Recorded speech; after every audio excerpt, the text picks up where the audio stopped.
कार्यक्रम सुनने वाली हमारी सभी सखियों को, सभी श्रोताओं को चंचल वर्मा और संगीता श्रीवास्तव का नमस्कार। नमस्कार के साथ साथ हम देते हैं ढेरों सारी बधाइयां जो बहुत खास दिन आज हम मनाने वाले हैं। सबसे पहली बात तो ये कि आज है रक्षाबंधन का त्योहार, जो भाई बहन के पवित्र रिश्ते का प्रतीक है। और हम कह सकते हैं कि एक रक्षा सूत्र के बारे में ये त्योहार है। तो सिर्फ भाई बहन का रिश्ता ही नहीं, जो हमारी रक्षा करता है, हम उन सभी के लिए, हम सभी रक्षकों को भी सलाम करते हैं और सभी को रक्षाबंधन की बधाई देते हैं। तो बहुत बहुत बधाई आज के दिवस की सभी को। और देखिए, जो हवाएं होती हैं ना, उनमें कुछ खुशबू सी घुल जाती है चंचल, और मंद मंद सी जब ये मुस्कान चेहरों पे नजर आती है, कुछ बदला बदला सा माहौल होता है, तो फिर समझ में आ जाता है कि कुछ तो है ना। तो जब आज चेहरा ऐसा खिला खिला होता है ना, तो मन करता है कि एक फोटो खींच ली जाए उस चेहरे की, और से बस फोटो कैमरे में कैद कर लिया जाए। तो वही मैं कहने वाली थी कि कुछ नहीं बल्कि बहुत कुछ होता है। जी हाँ, और बहुत कुछ जब सिमट जाता है फोटोग्राफी में तो अलग सी बात होती है। तो इसीलिए आज फोटोग्राफी दिवस के बारे में हम बात करेंगे। और इसके अलावा आज है बहुत एक खास दिन जो हमारी प्राचीन भाषा से जुड़ा है, यानी कि विश्व संस्कृत दिवस। इसके बारे में भी चर्चा होगी। एक और आज खास दिन हम मना रहे हैं, ये है विश्व मानवतावादी दिवस, इसके बारे में। और क्योंकि सोमवार का दिन है, हम बात करते हैं, कुछ सौंदर्य चर्चा होती है आज। और देखिए कि जब त्वचा की निखरी सी त्वचा होती है, अच्छी ऐसी लगती है, तो फिर मन भी बड़ा खुश रहता है। तो कुछ शहद की बातें। और एक और खास दिन है ना, रक्षाबंधन जो होता है ये पूर्णिमा के दिन आता है, और इस पूर्णिमा को नारियल पूर्णिमा के तौर पर भी मनाया जाता है। और श्रावण मास की पूर्णिमा के दिन रक्षाबंधन के साथ साथ इसे हम मनाते हैं। इसी दिन महाराष्ट्र और दक्षिण भारत के समुद्री क्षेत्रों में नारियल पूर्णिमा का पर्व बहुत ही ज्यादा धूमधाम से मनाया जाता है। हाँ, तो ये पर्व भी मनाया जा रहा है नारियल पूर्णिमा के दिन, बल्कि इसे नारियली पूर्णिमा भी कहते हैं। ला थोड़ा सा अलग होता है महाराष्ट्र में, है ना। तो इस दिन रक्षा सूत्र बांधने और समुद्र देवता की पूजा की परंपरा है। सभी मछुआरों के लिए ये एक बड़ा खास त्योहार है, क्योंकि मछली पकड़ने की शुरुआत इसी दिन से भगवान इंद्र और वरुण की पूजा करने के बाद करते हैं। क्योंकि कुछ दिन जब बारिश बहुत तेज रहती है तो समुद्र में उफान बहुत ज्यादा होता है ना, तो कुछ महीनों तक समुद्र में जाते नहीं हैं। और फिर जब धीरे धीरे समुद्र शांत होने लगता है तो इंद्रदेव और वरुण देव की पूजा के बाद इस दिन से शुरुआत हो जाती है। हाँ, तो उनके लिए भी बड़ी खुशी का दिन होता है। और नारियल पूर्णिमा की पूजा करने के लिए नारियल को पीले वस्त्र में लपेटकर फिर उसे केले के पत्तों पर रखकर अच्छे से सजाकर लेकर जाते हैं। और इसके बाद नारियल की शिखा समुद्र की तरफ करके फिर विधिवत पूजा और अर्चना की जाती है, मंत्र पढ़े जाते हैं। बाद में समुद्र देव को इसे अर्पित कर दिया जाता है, यानी समुद्र में इस नारियल को बहा दिया जाता है, और ताकि समुद्र देव हमारी सभी तरह से रक्षा कर सके। हाँ, क्योंकि पर्यावरण में सभी चीजें बहुत जरूरी हैं। और जो हमारे त्योहार होते हैं चंचल, वो देखिए इसी तरफ इशारा करते हैं, क्योंकि जो त्योहार होते हैं वो किसी न किसी तरह से हमसे जुड़े होते हैं, हमारे स्वास्थ्य से जुड़े होते हैं, और हमें जीवन में किस तरह से चलना है उससे भी जुड़े हुए होते हैं।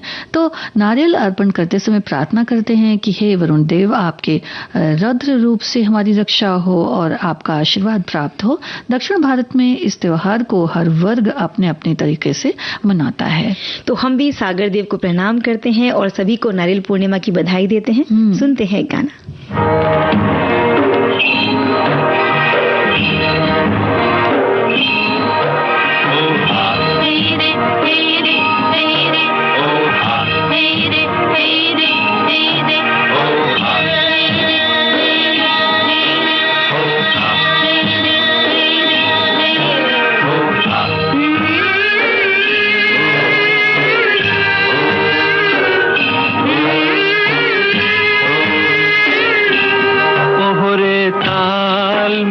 नदी के जल में, नदी मिले सागर में, सागर मिले कौन से जल में, कोई जाने ना।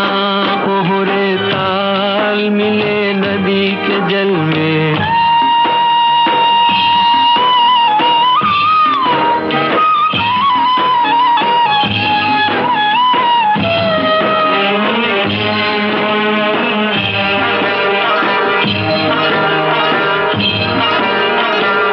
सूरज को धरती तर से, धरती को चंद्रमा, धरती को चंद्रमा।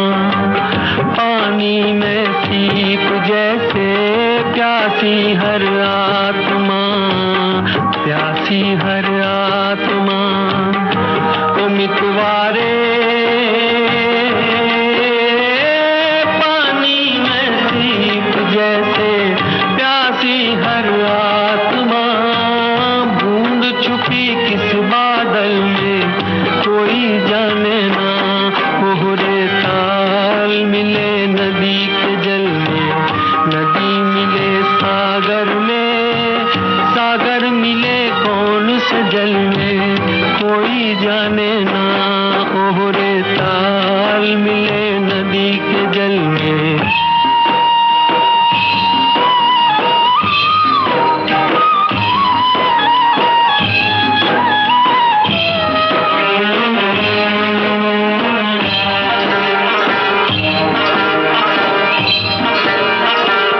अनजाने होठों पर क्यों पहचाने गीत है, पहचाने गीत है।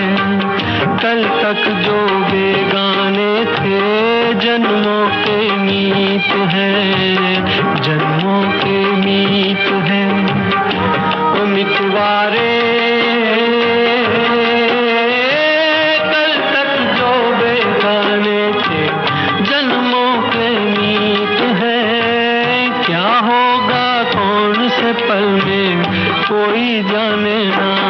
कोहरे ताल मिले नदी के जल में, नदी मिले सागर में, सागर मिले कौन से जल में कोई जाने ना। कोहरे ताल मिले नदी के जल में। लेकिन ये तो पता है कि भाई जो हमारे मछुआरे भाई हैं वो जो है कितनी श्रद्धा से ये पूजा करते हैं, और इस तरह से जो हमारी परंपरा है, हमारी संस्कृति है, वो आगे बढ़ती चली जाती है। और देखिए हमारी संस्कृति में न सिर्फ सूर्य भगवान, इंद्र देवता, ये जो बारिश होती है उनका, फिर समुद्र है, नदियां हैं, सभी की पूजा होती है, सभी का अपना एक महत्व स्थान है। बिल्कुल, जैसे इसमें सागर की पूजा की जाती है, एक त्योहार होता है गंगा दशहरा, वहाँ नदियों की यानी गंगा नदी की पूजा की जाती है। तो प्रकृति से जुड़े बहुत सारे त्योहार हमारे देश में मनाए जाते हैं, और ऐसा ही आज एक बहुत प्यारा त्योहार हम मना रहे हैं। ये नारियल पूर्णिमा के साथ ही मनाया जाता है, और ये होता है रक्षाबंधन का त्योहार। रेशम की डोरी में जहाँ भाई बहन के लिए ढेर सारा प्यार लेकर आती है, और वहीं भाई बहन हमेशा एक दूसरे को सपोर्ट करते हैं, और भाई अपनी बहन को सुरक्षा देने के लिए हमेशा आगे रहता है। तो फिर थोड़ा प्यार, थोड़ी तकरार, झगड़ना, रूठना, मनाना, यही है भाई बहन के रिश्ते का प्यार। और सूरज की तरह चमके इसकी जिंदगी, फूलों की तरह महके इसकी जिंदगी। यही दुआ है इस बहन की आज, दुनिया की सारी खुशियां मेरे भाई के दामन में आ जाएं। तो ऐसी ही दुआएं करती है एक बहन अपने भाई के लिए। रक्षाबंधन के दिन बहनें अपनी भाई की कलाई पर स्नेह और प्रेम का सूत्र बांधती हैं, और उनकी लंबी उम्र के लिए कामना करती हैं।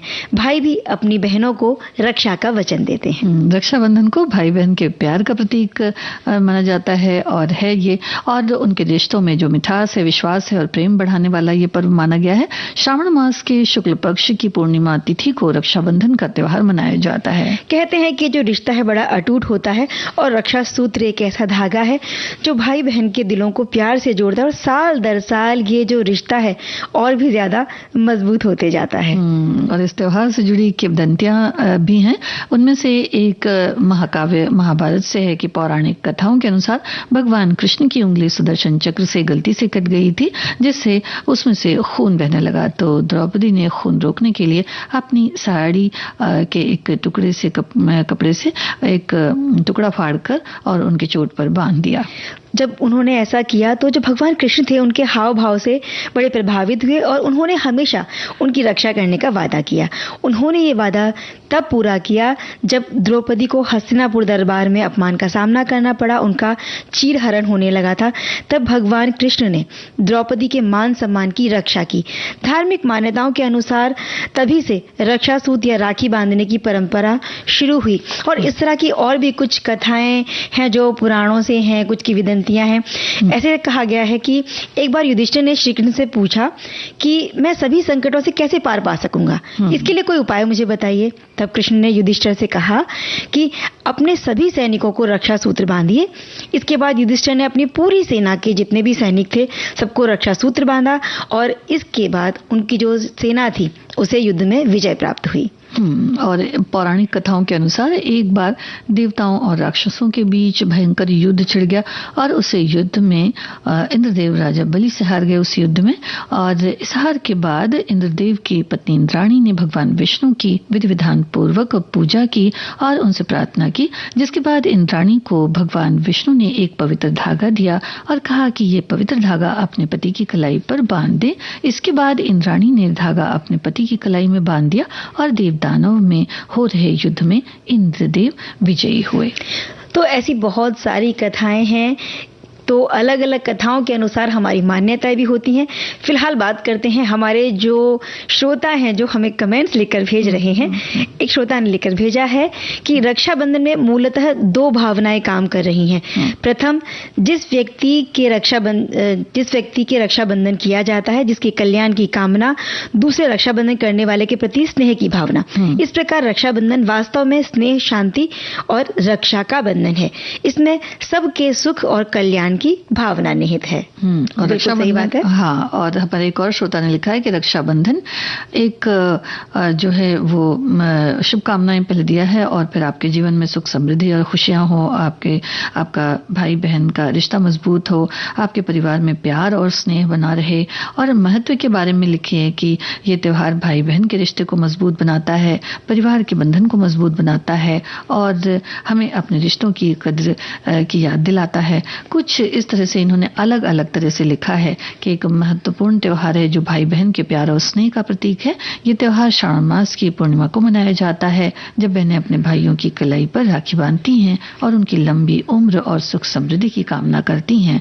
और परंपरा के बारे में लिखा है कि बहनें अपने भाइयों की कलाई पर राखी बांधती हैं, भाई बहन को उपहार देते हैं, बहनें अपने भाइयों की लंबी उम्र और सुख समृद्धि की कामना करती हैं। भाई बहन के प्यार और स्नेह का प्रतीक है। एक बड़ी सुंदर सी कविता, स्वरचित कविता है हमारे श्रोता की, उन्होंने कविता लिखकर भेजी है। तो फिलहाल पूरी कविता नहीं हम पढ़ेंगे, लेकिन कुछ पंक्तियां लिखकर पढ़कर सुनाते हैं। राखी लेकर आई बहना, बंध वाले जो धागा इसका, धुल जाए मैल उसी के मन का, आया कितना पर्व सुहाना। ये राखी है सबसे नई न्यारी, अनोखी प्यार की दुलारी, करती रक्षा पवित्रता की, कर दे राख मलिनता सारी, सुख शांति का नारा लेकर आया कितना पर्व सुहाना। बिल्कुल सही बात है, बहनों के लिए बड़ा खास दिन होता है और उतना ही खास होता है भाइयों के लिए भी।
बिल्कुल सही बात है।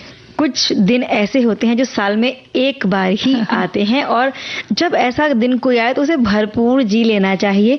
और साल में एक ही बार आता है विश्व फोटोग्राफी दिवस, और ये 19 अगस्त के दिन आता है। फोटोग्राफी प्रकाश का इस्तेमाल करके चित्र बनाने की कला, विज्ञान और अभ्यास को कहा जाता है। और आज हम मना रहे हैं विश्व फोटोग्राफी दिवस, जिसमें विविध और रचनात्मक तरीकों से फोटोग्राफी की कला और शिल्प का सम्मान किया जाता है।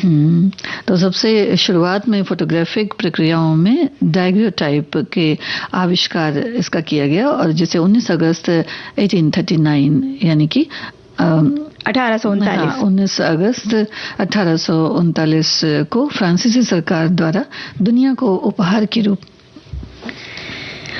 रूप में ये घोषित किया गया था।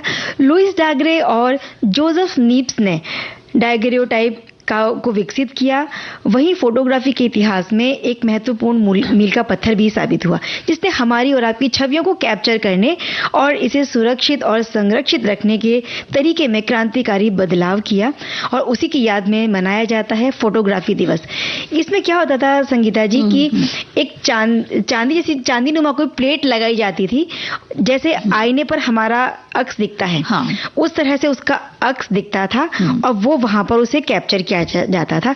बाद में उस प्रिंट को धोया जाता था, एक अलग तरह का वो पानी होता था, केमिकल वाला रासायनिक पानी, जिसमें धोकर तो उस ऐसे वो पिक्चरें डेवलप होती थी। और ये तकनीक आगे चलकर कितना बदलती गई, और आज ये कैमरे, जब पहले बहुत बड़ी एक इजाद मानी जाती थी, अब तो हर एक के हाथ में, हमारे मोबाइल में हम कैमरा लिए घूमते रहते हैं। जी। और जो ये जहां तक धोने की जो आपने बात करी कि ये इसमें जो अलग से मतलब बाद में संशोधन होते चले गए, उसमें तो ये भी देखा जाता था कि मतलब हम लोगों ने भी देखा है कि किस तरह से फोटोज खींच करके और उसके बाद उसको पानी में बिल्कुल डाल दिया जाता था। तो बड़ा आश्चर्य लगता था कि भाई ये इस तरह से डाल दिया गया तो क्या फोटो खराब नहीं हो जाएगी, लेकिन वो होती नहीं है, बल्कि उसका निखार बहुत अच्छा होता है। और जहां तक कलर वगैरह की बात है, रंग की बात है, तो वो ब्लैक एंड व्हाइट ही होती थी पहले। धुलने के बाद एक और उसको केमिकल में डाला जाता है, जो उस पर जो रंग है उस फोटो को वो सुरक्षित करता है ताकि वो खराब ना हो। तो विश्व फोटोग्राफी दिवस इस आविष्कार का सम्मान करता है और फोटोग्राफी को एक ऐसे माध्यम के रूप में मानता है जो सदियों से विकसित हुआ है, जिसने कला, विज्ञान, पत्रकारिता और व्यक्तिगत अभिव्यक्ति को प्रभावित किया है। ये फोटोग्राफी की दुनिया से जुड़े लोगों के लिए एक बहुत बड़ा प्लेटफॉर्म है, जहां वो अपने जुनून को साझा करते हैं और अपने काम का प्रदर्शन करते हैं। एक तस्वीर किसी स्थान, किसी अनुभव, विचार या समय, किसी भी क्षण को कैद कर सकती है। इसलिए फोटोग्राफी के सभी रूपों का सम्मान करते हुए एक वैकल्पिक थीम के साथ इस दिन को मनाया जाता है संगीता जी। और इस बार जो फोटोग्राफी की थीम रखी गई है, यानी 2024 के लिए जो थीम है वो है एक संपूर्ण दिन। तो महत्वपूर्ण पलों को कैद करके इसके मतलब इसे इतिहास के दस्तावेज बना देना, संस्कृतियों और पीढ़ियों के बीच भावनाओं और कहानियों को व्यक्त करना, और ये तो फोटोग्राफी ही कर सकती है। और ये अंतराल को समाप्त भी करती है, समझ को बढ़ावा देती है और उन तमाम यादों को संरक्षित करती है जो दुनिया के बारे में हमारी समझ को आकार देते हैं। और जब पुरानी देखिए हम लोग फोटोज को देखते हैं तो फिर यही सारी चीजें जो है वो ताजा हो जाती हैं और बड़ा अच्छा लगता है। मतलब फिर उसी जगह पर उसी दौर में पहुंच जाते हैं। ये तो हम कह रहे हैं कि फोटोग्राफी आपके उस समय को एक जगह पर बांध देती है, तो जब भी हम जाना चाहें उन फोटोज के जरिए उस समय में पहुंच जाते हैं। और विश्व फोटोग्राफी दिवस पर फोटोग्राफी की कला और शिल्प का सम्मान किया जाता है। दुनिया भर के फोटोग्राफर तरह तरह की प्रदर्शनियों में भाग लेकर अपने काम के बारे में बताते हैं, उसे चित्रित करते हैं। प्रयोगशालाओं, आश्रमों और आश्रमों के पीछे की संस्कृति, दृष्टि के बारे में जानकारी प्रदान की जाती है। फोटो वॉक करने वाले और टूर फोटोग्राफी करने के शौकीनों को आसपास के स्थानीय लोगों को पता लगाने और उन्हें कैमरे में कैद करने के लिए एक साथ ले जाया जाता है, जिसे समुदाय और साझा करने की भावना को बढ़ावा मिलता है। और कई प्रतियोगिताएं भी होती हैं जिसे पोर्टफोलियोज की तरह पे देखा जाता है और जिसमें फोटोग्राफी कौशल का प्रदर्शन किया जाता है। फोटो उत्सव जैसे कोचिंग कार्यक्रम में हमारे विश्व को आकार देने वाले फोटोग्राफर्स को भावनाओं को कैद करने की फोटोग्राफी फोटोग्राफी की शक्ति को प्रस्तुति के अवसर मिलते रहते हैं। हमारे एक श्रोता ने कमेंट लिखा है कि हर साल 19 अगस्त को फोटोग्राफी दिवस उत्साह के साथ मनाया जाता है। ये दिन उन लोगों के लिए खास महत्व रखता है जो किसी खूबसूरत चीज को या नज़ारे को अपने कैमरे में कैद कर लेना पसंद करते हैं। और कितनी तरह की फोटोग्राफी होती है, सिर्फ हमारे किसी चेहरे को ही कैद नहीं करना, आप किसी जगह को, जीव जंतुओं को, प्रकृति को, किसी हिस्टोरिकल प्लेस को बड़े सुंदर तरीके से कैद किया जाता है और चलचित्र बनाए जाते हैं। ये एक बहुत बड़ा फील्ड है अगर यूं देखा जाए। मतलब ये कह सकते हैं कि एक उम्र को कैद कर लिया जाता है। और देखिए ना, कितने बड़े बड़े जो साहित्यकार हैं, वैज्ञानिक हैं, महान लोग हुए हैं, सबने इसके बारे में कुछ ना कुछ कहा है। अज्ञात ने कहा था इसके बारे में कि एक तस्वीर जीवन का युद्ध बटन है। इसी तरह से डेस्टिन स्पार्क्स ने कहा, फोटोग्राफी एक ऐसी कहानी है जिसे मैं शब्दों में बयां नहीं कर सकता। महबूबा तेरी तस्वीर किस तरह मैं बनाऊं,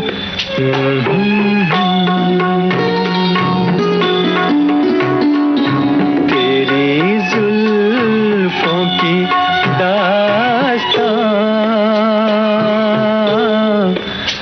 किस तरह मैं सुनाऊं।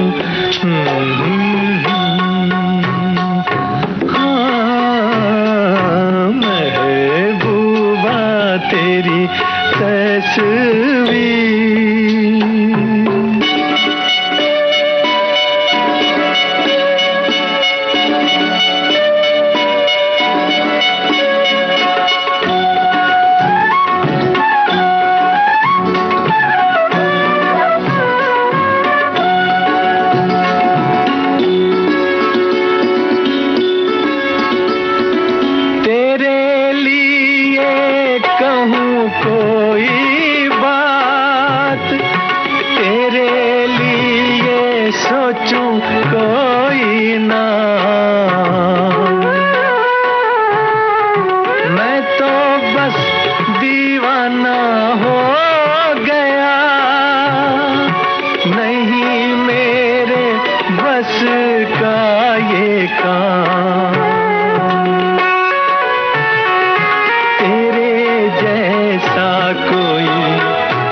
तेरी तस्वीर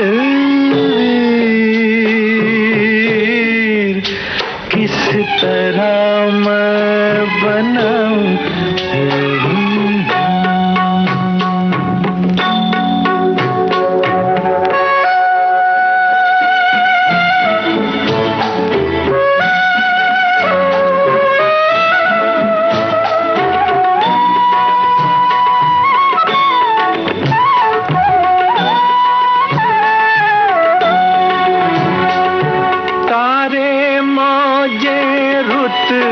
और जाम नग़मे पैमाने बुत और फूल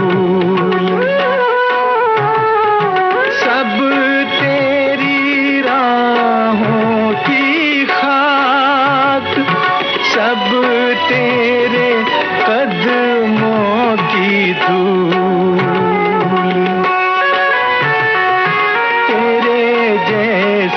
कोई कहीं देखा न सुना है महबूबा, महबूबा तेरी तस्वीर किस तरह मैं बनाऊं।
देखा न सुना है महबूबा, महबूबा तेरी तस्वीर किस तरह मैं बना। इस गीत के बाद अब कार्यक्रम में समय है एक अंतराल का।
तो ब्रेक से पहले हम गीत सुन रहे थे कि महबूबा तेरी तस्वीर किस तरह मैं बनाऊं। नहीं, तो जब फोटोग्राफी नहीं होती थी ना तब तस्वीरें हाथों से ही बनाई जाती थी, लेकिन बाद में ये तकनीक इजाद हुई और फिर वो हाथ से बनाने के लिए तो आज भी बनाई जाती है, लेकिन ये जो है कि भाई इंस्टेंट हमें जब फोटो चाहिए तो वो मिल जाती है। अब फोटोग्राफी के बारे में हमारे एक श्रोता ने लिखा है कि कैमरे की हल्की क्लिक, रोशनी की चमक और समय का एक पल हमेशा के लिए कैद हो जाता है। शायद डिजिटल रूप से, शायद फिल्म पर माध्यम कभी उतना महत्वपूर्ण नहीं होता जितनी कैद की गई कोई भी याद या पल महत्वपूर्ण होता है। लोगों का एक समूह, सूर्यास्त या यहाँ तक कि पानी से बाहर कूदती हुई मछली, एक तस्वीर उस सटीक क्षण की भावना और संदर्भ को महसूस करने का एक तरीका है।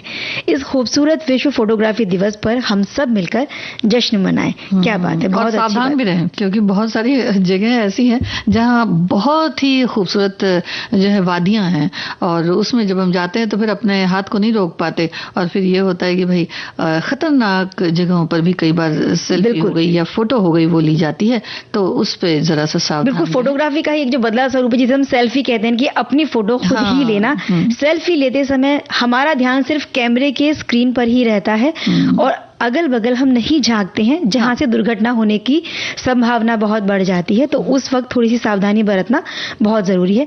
बहरहाल एक और कमेंट आया है कि वह फोटोग्राफी दिवस भी होता है, इस श्रोता ने लिखा है।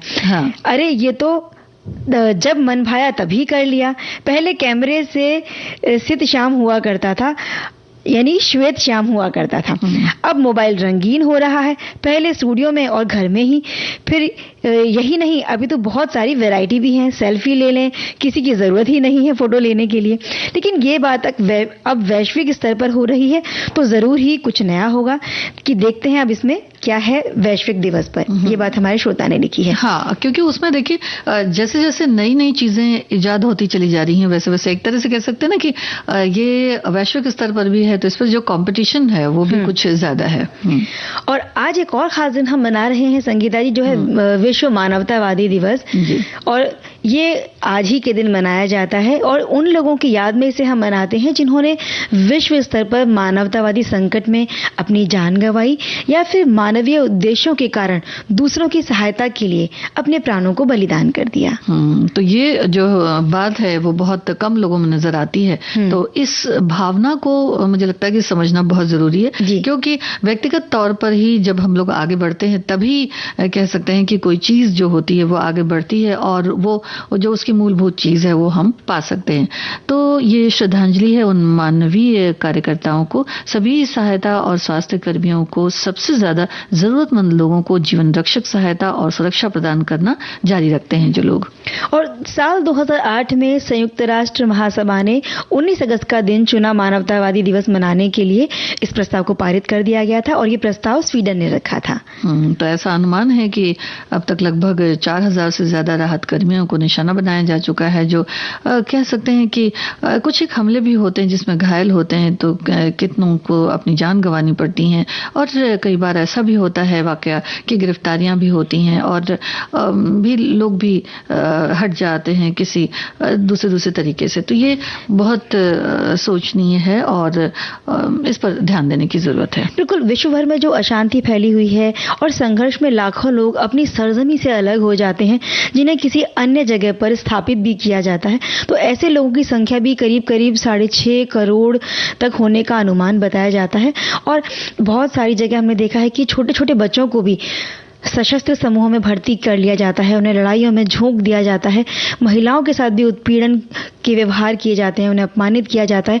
और जब कोई राहत कर्मी उनकी मदद के लिए आगे आता है या फिर चिकित्सा कर्मी जरूरतमंदों को राहत पहुंचाते हैं तो उन पर भी हमले किए जाते हैं, उन्हें भी निशाना बनाया जाता है, उन्हें भी धमकियां दी जाती हैं। तो विश्व मानवता दिवस पर हम सब ये संकल्प लें कि अपने प्रयास से इन संघर्षों से प्रभावित होने वाले लोगों की हर संभव मदद कर सकें। बिल्कुल, हमारे द्वारा कोई ऐसा काम हो कि हम किसी के चेहरे पर मुस्कान ला सके, लोगों को अपना बनाना है, उनसे किसी तरह का बैर नहीं करना है। अच्छा, उसके लिए कुछ ये जरूरी नहीं है कि आप को कहीं बाहर जाना है या कुछ करना है, ये आप जहां या कुछ बड़े पैमाने पर करना है या आप छोटे पैमाने पर भी अपने आसपास भी कर सकते हैं। क्या आप देखिए कि कोई ऐसी बात हो रही है तो उस पर आगे आना, उसको रोकने का प्रयास करना, ये बहुत बड़ी बात होती है। कई बार होता है कि हम लोग उसको देखते रह जाते हैं और फिर ये लगता है कि भाई इतने सारे लोग हैं तो फिर कोई नहीं आगे बढ़ रहा है तो फिर हम क्यों बढ़ें। तो ये किसी न किसी को तो ये रिवाज जो है वो बदलना पड़ेगा। बिल्कुल बिल्कुल, जब भी हम कहीं किसी अजनबी को भी देखें कि वो किसी संकट में है, किसी मुसीबत में है और हमारी एक छोटी सी मदद उसे राहत पहुंचा सकती है, उसके चेहरे पर मुस्कान ला सकती है, तो ये प्रयास हमें जरूर करना चाहिए।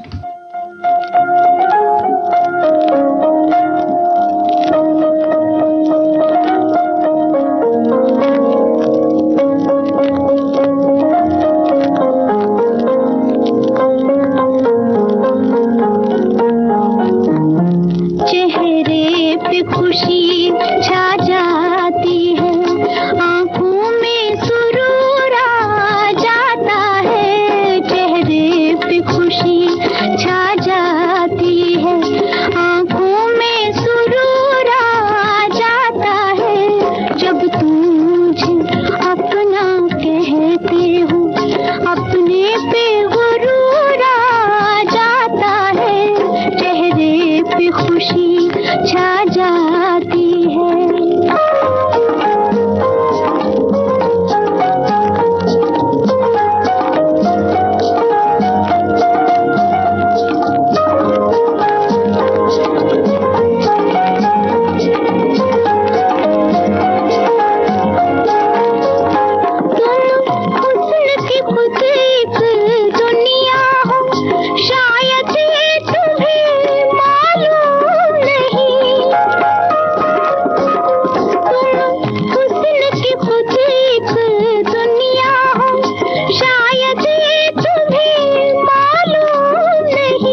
शुरू में स्कूल में संस्कृत विषय के बारे में कुछ समझ में नहीं आता था।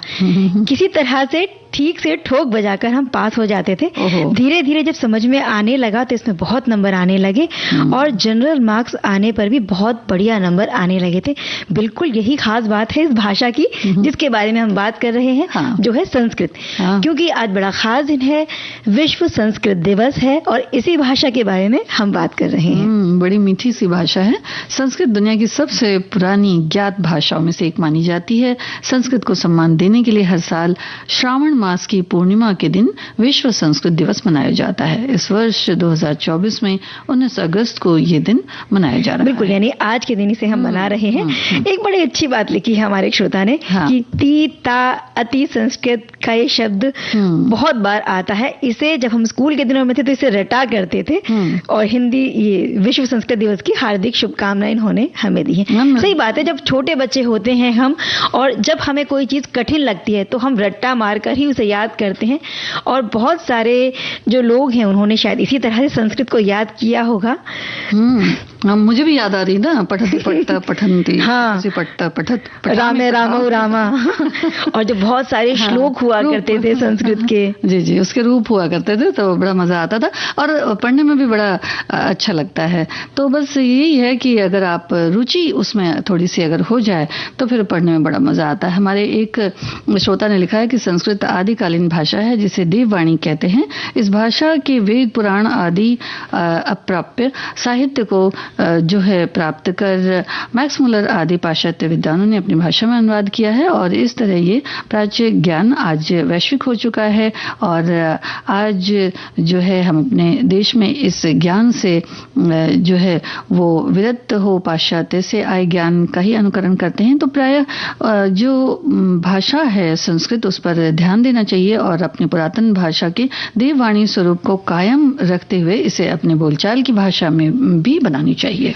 बिल्कुल, क्योंकि ये बहुत प्राचीन भाषा है तो इस दिन को मनाने का उद्देश्य यही है कि इसका प्रचार प्रसार हो सके, इसके बारे में लोगों को जागरूकता हम दे सकें। क्योंकि हम सबने सुना है कि जो वेद हैं, उपनिषद हैं, भगवत गीता जैसे कुछ ग्रंथ हैं, महाग्रंथ हैं, ये सब संस्कृत में ही लिखे गए हैं। और भारत सरकार के शिक्षा मंत्रालय ने 1969 में विश्व संस्कृत दिवस मनाने की घोषणा की। तब से भारत के विभिन्न राज्यों में इस दिन को बहुत उत्साह के साथ मनाया जाता है। संस्कृत दिवस की तारीख जो है वो अक्सर बदल जाती है क्योंकि इसे हम तारीख के हिसाब से नहीं बल्कि तिथि के हिसाब से मनाते हैं, जो कि श्रावण पूर्णिमा के दिन मनाया जाता है। और ये दिन प्राचीन भारतीय ऋषियों को याद करने का दिन भी है। तो ऐसा कहा जाता है कि संस्कृत भाषा इंडो जर्मनिक या इंडो आर्यन भाषा परिवार से संबंधित है जो लगभग 3500 साल पुरानी है। तो ये संस्कृत की दुनिया की सबसे पुरानी भाषाओं में एक बनाता है ये बात इसको। और संस्कृत दिवस पर छात्रों को गुरुकुल में पवित्र वेदों का अध्ययन करने के लिए प्रोत्साहित किया जाता है। इस शास्त्रीय भाषा को इसकी वैज्ञानिक संरचना के कारण ही पहचान मिली है, जिसकी अंतर्राष्ट्रीय स्तर पर भी बहुत मांग है। और भारत के विद्वानों ने संस्कृत भाषा का बहुत उपयोग किया है, इसकी सराहना की है। जर्मनी में संस्कृत अभी भी संचार का एक महत्वपूर्ण रूप है। और ये संचार का महत्वपूर्ण रूप तो है ही, ये एक फोनिक भाषा भी है जिसको जिस तरह से उच्चारण किया जाता है उसी तरह से इसको लिखा जाता है। तो कंप्यूटर में भी अगर इसको इस्तेमाल किया जाए तो कंप्यूटर पर लिखने के लिए ये एक बहुत अच्छी भाषा साबित हो सकती है। और बहुत सारे जगहों पर ये भाषा आज भी जो है वो बहुत मान्य है। और ऐसा नहीं कि सिर्फ भारत में ही है बल्कि दूसरे देशों में भी है। बिल्कुल, इसकी मांग दिनों दिन बढ़ रही है और मुझे लग रहा है कि कार्यक्रम में मांग बढ़ रही है एक गीत की।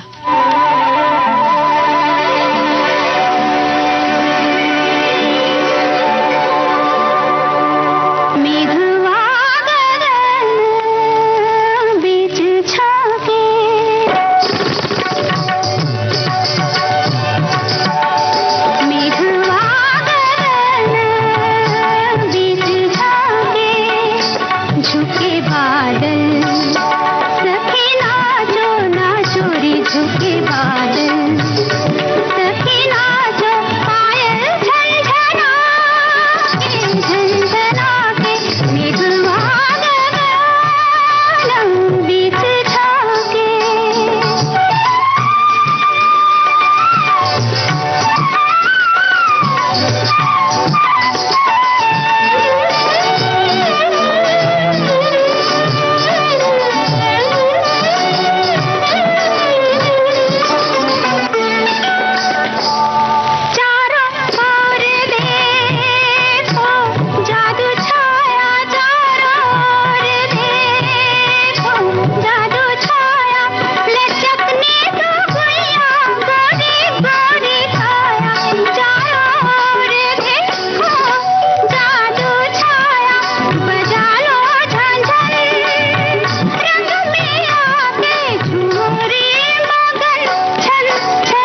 जी संगीता जी, बिल्कुल इन दिनों ऐसा ही मौसम है कि जो मेघ है वो गगन के बीच से झांक रहे हैं, यानी कहीं बरस रहे हैं कहीं नहीं बरस रहे हैं। हाँ जी, तो फिलहाल बात कर रहे हैं हम संस्कृत दिन के बारे में। तो ये दिन हमें बताता है कि संस्कृत दुनिया की बहुत पुरानी, यानी सबसे पुरानी भाषाओं में से एक है। संस्कृत भाषा कई आधुनिक भारतीय भाषाओं की जननी भी मानी जाती है। इस दिन को मनाने का उद्देश्य है कि संस्कृत को सीखने, समझने को बढ़ावा देने के लिए, इसका उपयोग करने के लिए प्रोत्साहित करना, विज्ञान, दर्शन और साहित्य पर इसके प्रभाव सहित दुनिया में संस्कृत के योगदान को उजागर करना, संस्कृत को एक जीवंत भाषा के रूप में सुरक्षित और संरक्षित भी रखना।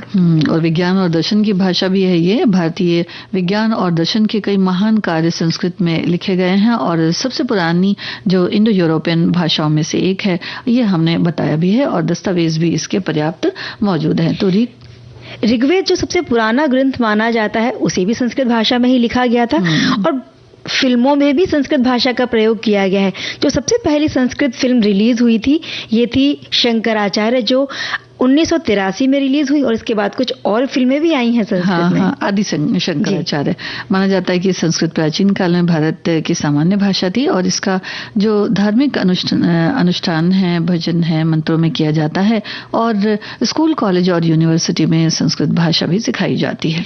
संस्कृत में प्राचीन ग्रीक और शास्त्रीय लैटिन जैसी अन्य पुरानी भाषाओं के साथ कई समानताएं हैं।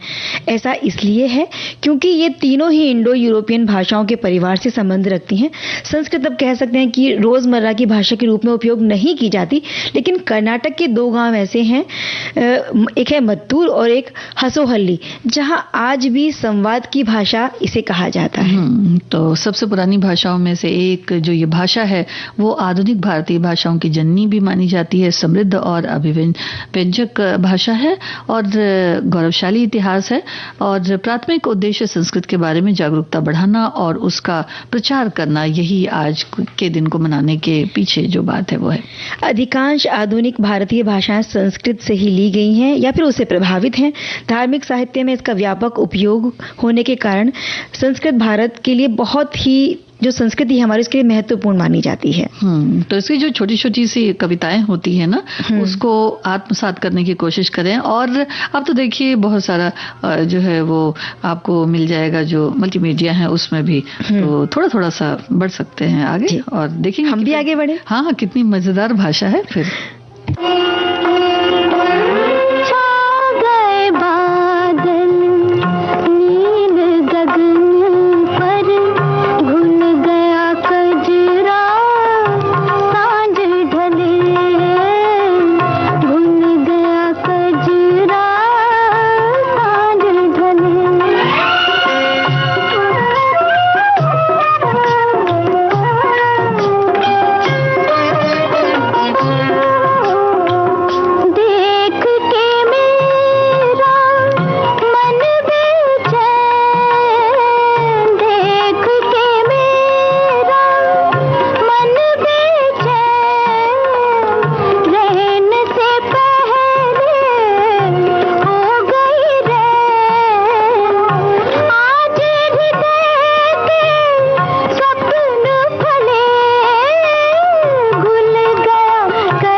गगन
कजरा सांझ ढले, भूल गया कजरा सांझ ढले।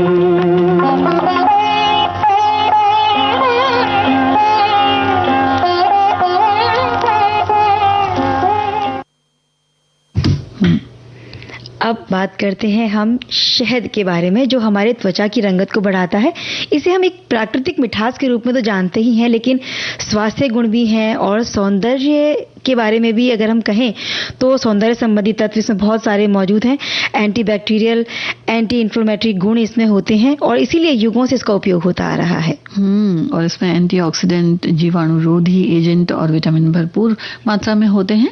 और देखिए, काले धब्बे जो होते हैं, दाग धब्बों से निपटने के लिए एक बेहतरीन विकल्प माना जाता है। इससे बहुत सारी जो हैं वो तरीके से सौंदर्य को निखारने के लिए काम आता है। बिल्कुल, क्योंकि हमें त्वचा को नमी देता है, तो प्राकृतिक मॉइस्चराइजर भी इसे हम कह सकते हैं। हाँ। तो कुछ उपयोग अगर हम बताते हैं तो एक छोटे से कटोरे में 1 चम्मच कच्चा दूध लेना है, 1 चम्मच शहद को अच्छे तरीके से मिला लीजिए। तैयार मिश्रण को अपने चेहरे पर मसाज करते हुए लगाएं, थोड़ी देर रहने दें चेहरे पर और फिर सादे पानी से धो दें। तो ये उपयोग ऐसे होते हैं जिनकी स्किन बहुत डल होती जा रही है, त्वचा रंगत खो रही है, तो वो रंगत लौट आएगी। और शहद में मलाई भी मिलाकर एक फेस पैक की तरह लगा सकते हैं। थोड़ी देर रखिए और उसके बाद उसे धो दीजिए। और त्वचा पर जो देखिए मौजूद बैक्टीरिया होते हैं उनको भी खत्म करने में, क्योंकि शहद में ऐसे गुण होते हैं, एंटीबैक्टीरियल भी होता है, तो जलन हो, सूजन हो, तो ये सारी चीजों में भी फायदा हो सकता है। अगर आप कुछ और ना मिलाना चाहें तो सिर्फ शहद की एक पतली सी परत चेहरे पर लगाकर भी कुछ देर रखकर धो सकते हैं। और कई बार लोगों को लगता है कि शहद के बाद साबुन का इस्तेमाल करना चाहिए कि नहीं। तो यहाँ मैं संगीता जी ये कहूंगी कि शहद अपने आप में आपकी त्वचा को इतना साफ कर देता है कि बाद में आपको साबुन लगाने की, क्योंकि उनमें होते हैं कुछ ना कुछ रासायनिक तत्व, तो ऐसे कोई रसायन आपके चेहरे पर लगाने की जरूरत ही नहीं है। ये जो कुदरती चीजें होती हैं आपके चेहरे को अच्छी तरह से साफ कर देती हैं। दोनों अलग भी तो हो जाता है, एक आप शहद लगा रहे हैं और दूसरा रासायनिक, तो उसको खुश्क कर देता है वो। और कई बार हो सकता है कि प्राकृतिक चीजें होने के बाद भी कई चीजें आपकी त्वचा पर माफिक ना हो, तो कभी भी जब आप ऐसे घरेलू ब्यूटी टिप्स का इस्तेमाल करते हैं तो एक पैच टेस्ट अपनी स्किन पे जरूर ले लेना चाहिए, ताकि किसी तरह का कोई नुकसान आपकी त्वचा को ना हो। तो ये सावधानी जरूरी है, पता चल जाए। हाँ।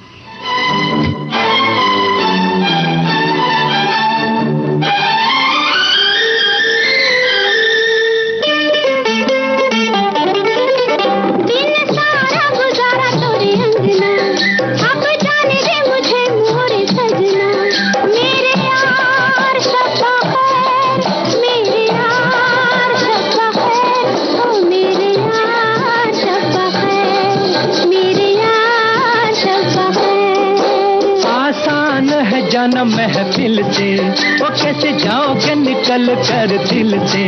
मेरे यार शब्बा खैर, मेरे यार शब्बा खैर, और मेरे यार शब्बा खैर, मेरे यार शब्बा खैर।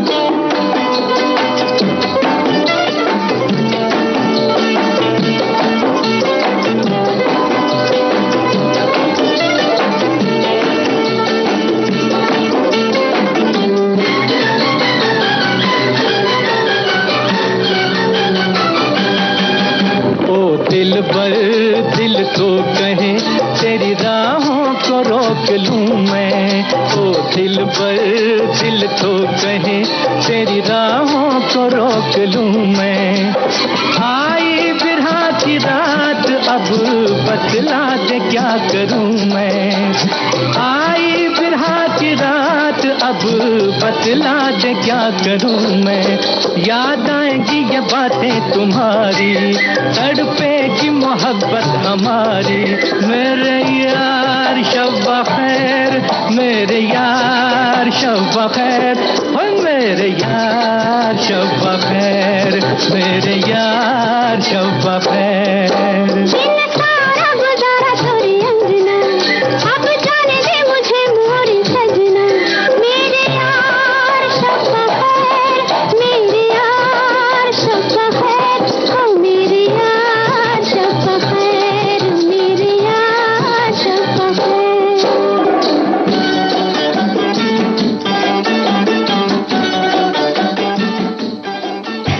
संगीता जी, अब हम भी अपने श्रोताओं से इजाजत लेते हैं और कहते हैं कि अब जाने दें हमें भी, और हम भी शब्बा खैर कह दें उन्हें। हाँ, तो लेते हैं इजाजत। चंचल वर्मा, संगीता श्रीवास्तव का नमस्कार।